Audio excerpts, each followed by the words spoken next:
పరిశుద్ధ గ్రంథమైన బైబిల్లో అప్పటికి ఆయనకి 71 సంవత్సరాల వయసు వచ్చింది. పెండ్లిగాల, రేపు భవిష్యత్తు ఏంటో తెలియదు. తండ్రి ఇంట్లో నుంచి ఒట్టి చేతి కర్రతో బయలుదేరాడు. బేతేలు ప్రాంతానికి వచ్చాడు.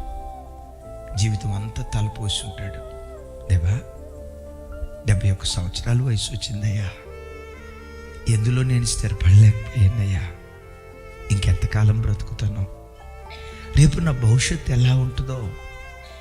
తన మనసులో ఎన్ని టెన్షన్లు ఉన్నాయో, ఎన్ని బరువులు ఉన్నాయో, ఎన్ని దుఃఖాలు ఉన్నాయో, ఎన్ని మానసిక కుంగుదలలు ఉన్నాయో, ఎన్ని విపరీతమైన ఆలోచనలతో నలిగిపోతున్నాడో. తన బాధంతా ఆ రాయి మీద మోపి, శరణు చూచానయ్యా, నా భారమంతా నీ మీద మోపుతున్నానయ్యా, నిరాశ్రయుడినైపోయా, ఒట్టి చేతులతో మిగిలిపోయా. ఇదిగో నిన్ను ఆధారం చేసుకొని బ్రతుకుతున్నా ఓ బండా, ఓ రాయి, నిన్ను ఆధారం చేసుకుని బ్రతుకుతున్నా.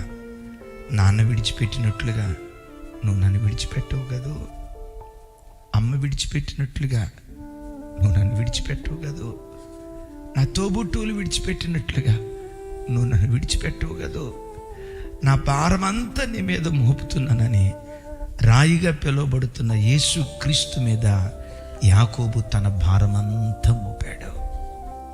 ఆ రాయి మీద తల నుంచి నిద్రపోతూ ఉంటే ఆ రాత్రి వేళ ఒక కల, భూమికి ఆకాశానికి వేయబడిన ఎత్తైన నిచ్చెన, దేవదూతలు ఎక్కుచూ దిగుచూ ఉండగా నిచ్చెనకు పైగా దేవుడైన యెహోవా, యాకోబు యాకోబు భయపడకు, నిన్ను తూర్పు పడమర ఉత్తర దక్షిణ నలుదిక్కులకు నిన్ను వ్యాపింపజేయబోతున్నాను.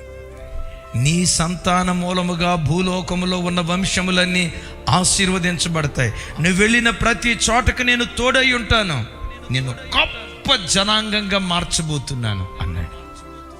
తల్లి, నా వైపు చూడరా, నాన్న విడిచిపెట్టాడా? ఒట్టి చేతులు చూయించాడా నీకు? నాన్న మొండి చేతులు చూయించాడా? అమ్మ విడిచిపెట్టిందా? కన్నవారి ద్వారానే బ్రతుకులో తిరస్కారానికి గురయ్యావా? తోబుట్టువుల ద్వారానే తృణీకారానికి గురయ్యావా? ప్రపంచమంతా నిన్ను వెలివేసిన, తృణీకరించబడిన నీ ప్రక్కనే నా ప్రభు ఎప్పుడు నిలవబడి ఉంటాడు. ప్రజలంతా చిన్నచూపు చూసిన, వెలివేసిన, తృణీకరించి మాట్లాడిన, వెలివేతతో మాట్లాడిన, నేను ప్రకటించే ఈ దేవుడు తృణీకరించబడిన బ్రతుకులనే మూలకు తలరాళ్ళుగా మార్చే దేవుడు.